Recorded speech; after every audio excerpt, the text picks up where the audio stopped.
តើយន្តហោះចម្បាំង F14 Tomcat ដែលសហរដ្ឋអាមេរិកផលិតឡើងដើម្បីប្រយុទ្ធនឹងយន្តហោះចម្បាំងត្រកូលមិចរបស់រុស្ស៊ីនាសម័យសង្គ្រាមត្រជាក់មានសមត្ថភាពកម្រិតណាប្រិយមិត្ត Channel YouTube ខ្មែរ Today ជាទីមេត្រីថ្ងៃនេះយើងត្រឡប់ទៅក្រោយអានទំព័រប្រវត្តិសាស្ត្រនាសម័យសង្គ្រាមត្រជាក់រវាងមហាអំណាចពីរគឺរុស្ស៊ីនិងសហរដ្ឋអាមេរិកដែលជាយុគសម័យប្រណាំងប្រជែងលើមនោគមវិជ្ជានយោបាយបច្ចេកវិទ្យានិងសព្វាវុធចំពោះវិស័យសព្វាវុធវិញនៅរុស្ស៊ីកាលណាគេនិយាយពីយន្តហោះចម្បាំងដែលមានល្បឿនលឿនជាងគេនោះគឺត្រកូលមិចហើយនិយាយដល់សហរដ្ឋអាមេរិកវិញយន្តហោះចម្បាំងដែលមានឧត្តមមានភាពជាងគេនោះគឺត្រកូល F នេះឯងចំពោះយន្តហោះចម្បាំង F14 Tomcat នេះត្រូវបានផលិតដោយក្រុមហ៊ុន Grumman និងធ្វើការហោះហើរជាលើកដំបូងក្នុងឆ្នាំ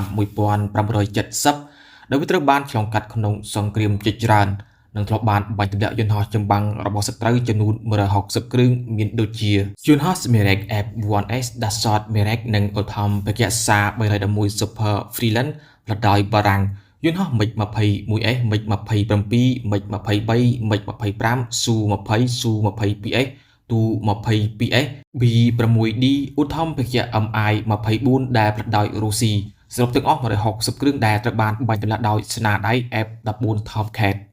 អំពីលក្ខណៈទូទៅនៃយន្តហោះចម្បាំង F14 Tomcat ដែលវាមានទម្ងន់ទទេដោយមិនទាន់ផ្ទុកសព្វាវុធរួចនោះគឺ 19,838 គីឡូក្រាម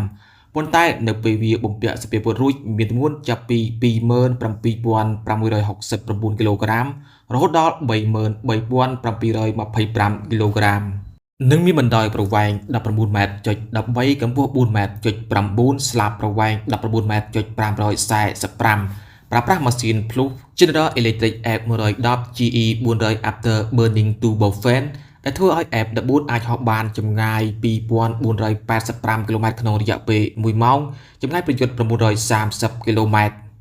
និងចម្ងាយដែលយន្តហោះនេះអាចហោះទៅដល់នោះគឺ 3,000 គីឡូម៉ែត្រដោយអាចហោះក្នុងរយៈកម្ពស់ 16,000 ម៉ែត្រចំពោះការបំពាក់សព្វាវុធរបស់វាមានដូចជាកាំភ្លើងយន្ត M61A1 Vulcan មួយដើមមានគ្រាប់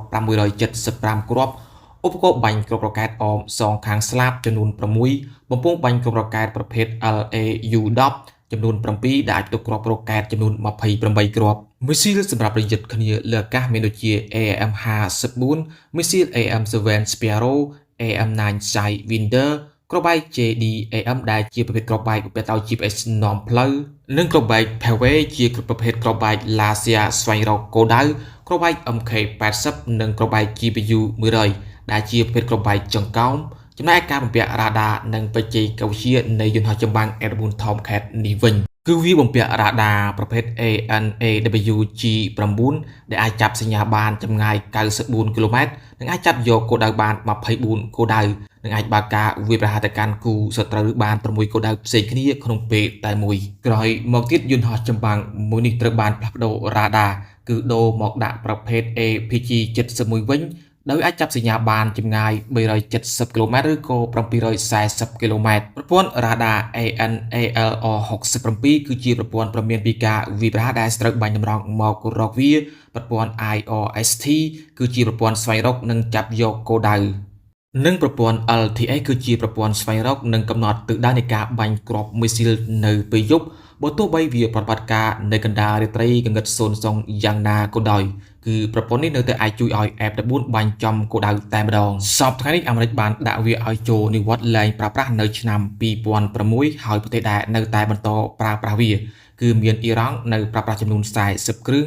ហើយមូលហេតុដែលអ៊ីរ៉ង់មានយន្តហោះចម្បាំង F14 Tomcat នេះប្រើប្រាស់គឺនៅក្នុងរដ្ឋកាលទំនាក់ទំនងរវាងសហរដ្ឋអាមេរិកនិងអ៊ីរ៉ង់ល្អប្រសើរនៅមុនឆ្នាំ1579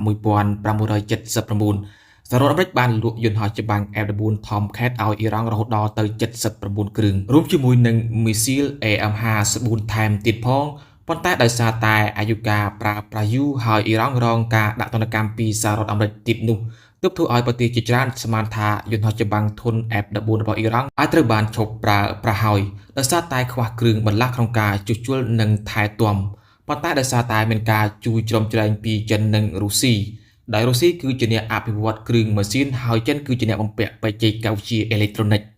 បានធ្វើឲ្យ F14 អ៊ីរ៉ង់កាន់តែទំនើបជាងមុននិងបន្តប្រើប្រាស់មកទល់នឹងសពថ្ងៃនេះយន្តហោះចម្បាំង F14 Tomcat នេះមានច្រើនស៊េរី ដូចជា F14A F14B និង F14D ជាដើម